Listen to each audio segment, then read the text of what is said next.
Hi guys, today I have another project pinpoint update for you, and I have decided at the beginning of the year I was going to work on 2 palettes in the same month every month. And the 2 palettes, one is one of the older ones in my collection and the other one is one of the newer ones in my collection, so that way I'm not neglecting the old nor the new. Once I hit pan on something, I'm just gonna roll that palette out and then roll another one in so that in the year I can go through as many palettes as possible. So last month I was working on those 2 little palettes. Well, this one is not so little, I guess.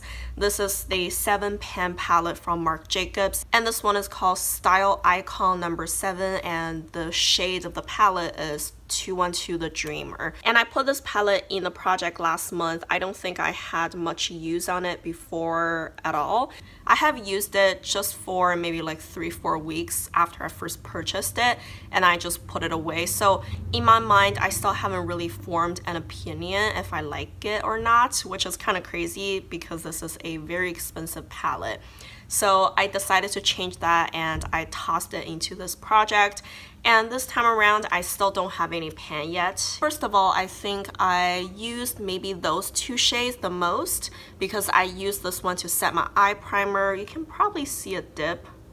You can kind of see a dip right there, and then also I used this one in the crease. So of course naturally those 2 I use the most, but they are somewhat, I wouldn't say they're super densely packed, but they don't kick up a lot of powder, so they're probably gonna go slow. And also I use the deepest shade in my eyebrows. From time to time there's a small but pretty deep dent in there because my eyebrow brush is small. And as for the rest of the 4 shades, those for 1, 2, and 3, 4, those are all shimmery colors, so I can just put them on my eyelids or do like a 2 color eyelid or something like that. And I honestly fairly enjoy them. I think this gold is very intense in color, the pink is pretty nice in color payoff, and those 2 are the most unique, especially this one. I just don't think I've ever owned a color quite like that. It's hard to describe. It has a metallic feeling. It's like a white gold kind of shade. I just think this palette is very classy. It's not the most pigmented palette on the market, but you're definitely not shy from color. Like if you put it on your eyes, you're gonna see it. And at the same time, I think those colors work together so well. It's like I don't need to think about it. I can toss a combination of any 3, 4, or 5 shades from this palette on my eyes and they're gonna work together well, and the look always comes out classy. Like I just feel it definitely gives that high-end feeling in the palette. It's a very good quality palette. I really fairly enjoy it. I think this is a no-brainer for me. It's very easy to use. Of course, since I don't have pan in it yet, I'm gonna be working on it next month again. The other palette is one of my older palettes, and this one is a Trail from Wet n Wild. It's in the color Knock on Wood. It's not even a limited edition shade. I believe I've had this one for many years. Like it's so long that I don't even know anymore. Maybe counting upwards to like the 7-8 years mark, so that's kind of crazy. And I honestly feel my taste in makeup has changed a lot just in the past year. For last year, I feel this palette's always been just a little bit too dark for me, and I was always a little bit scared of using it. So I think this time around, even though it's in the summer, like a deep palette like this does not bother me at all. So I definitely used it a lot, and you can see that I do have pan now. And at the beginning of this project, or I mean last month is when I put this palette in the project, it was a pretty new palette still, and it didn't have much use in it, just mainly because I really didn't use it over the years. But I think I'm happy with this progress. This pan is pretty big, and also I'm not sure if you can tell, the dip is pretty wide as well. I usually just use this in my outer V and would blend it into my crease a little bit too.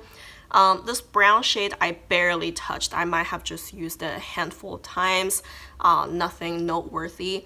And I was a little surprised that I didn't hit pan on this guy because this one I used it a lot Depends on the day. I use it on my lids, I use it in my crease, you know, it could work both ways. So maybe it's just a little bit more hardly packed, so that's why it doesn't have pen. I'm not sure. Regardless, I'm happy about this pen. I was actually a little bit surprised that I hit pan on this guy because I knew this little trail is a little bit more on the densely packed side for a Wet n Wild formula, so I thought it was going to take me a little while to actually hit pan on things, especially for the deeper shades. So it was a surprise that I hit pan on this, but it was a good surprise, and I'm happy this happened, so I'm gonna roll it out now. So it was really hard for me to find another palette to put in this project at this point, especially for my older palettes, because all of my older palettes are big guys pretty much. I have a couple more Wet n Wild trails, but since I was working on them back to back already, I didn't want to put another one in. And all the other palettes are just big, like Urban Decay Naked, Loreal Pro. Like I wasn't sure if I want to work on a big palette in combination of a 7-shade palette already. So I pulled out this one.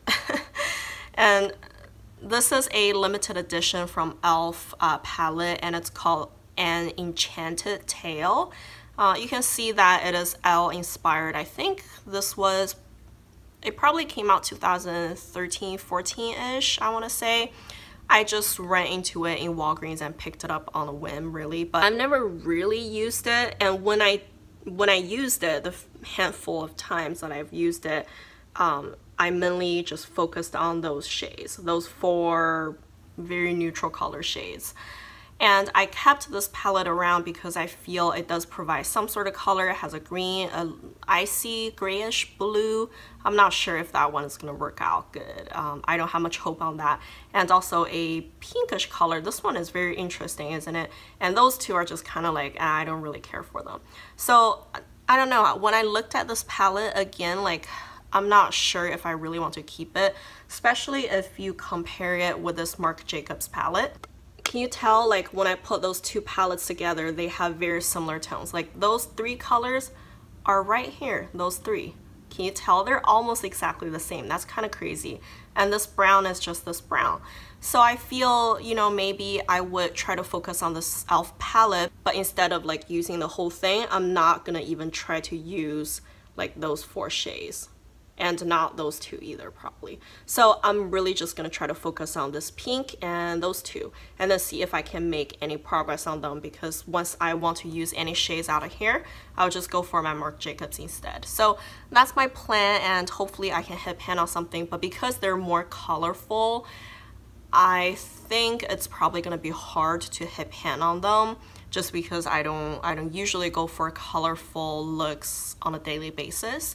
But I did use this palette today. I feel the look turned out okay. I used the green in the center of my lids, and I used this brown, even though I said I probably wouldn't want to use it much, but still I tossed this brown into my outer V kind of section, and that's about it. And I used the gold right here in the inner corner, and I used this one as the transition shade.